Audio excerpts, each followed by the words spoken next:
సింహరాశి వారికి కూడా 2026 సంవత్సరం కాస్త గడ్డు కాలంగా చెప్పుకోవచ్చు. ఎందుకంటే అనుకూల గ్రహాలు తక్కువ ఉన్నాయి, ప్రతికూల గ్రహాలు ఎక్కువ కనిపిస్తున్నాయి. ఇప్పుడు మిథున రాశిలో సంచరించేటువంటి గురువు జూన్ 2 వరకు 100% శుభఫలితాలను ఇస్తాడు. ఎందుకంటే 11వ భావంలో ఉన్నాడు కనుక వీరు అనుకున్న కార్యక్రమాలు చాలా వరకు పూర్తి చేసుకోవచ్చు. ఎప్పట్లో నుంచోనో ఈ కార్యక్రమం చేస్తే బాగుండు అనుకునే కార్యక్రమాలు జూన్ 2 లోపల వీళ్ళు పూర్తి చేసుకోవాలి. సంతానం విషయంలో కూడా వారి అభివృద్ధి విషయంలో కానీ వారికి సంబంధించిన శుభ కార్యక్రమాలంతా కూడా అనుకూలంగా ఉంటుంది. అలాగే ఆత్మీయులతో వీరు కలిసి ఏదైనా కార్యక్రమాలు చేయాలనుకుంటే వివాహాది కార్యక్రమాలు కూడా జూన్ 2 వరకు అనుకూలంగా ఉంటుంది.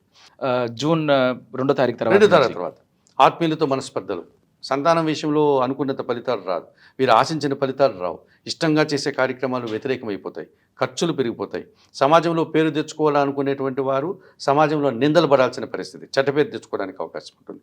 విద్యా సంబంధమైన విషయాల్లో ప్రతికూల ఫలితాలు వస్తాయి, పరీక్షల్లో రాస్తే ఫెయిల్ కావడం కానీ లేక అనుకున్నంత మార్కులు రావడం కానీ, ఖర్చులు విపరీతంగా పెరిగిపోతాయి.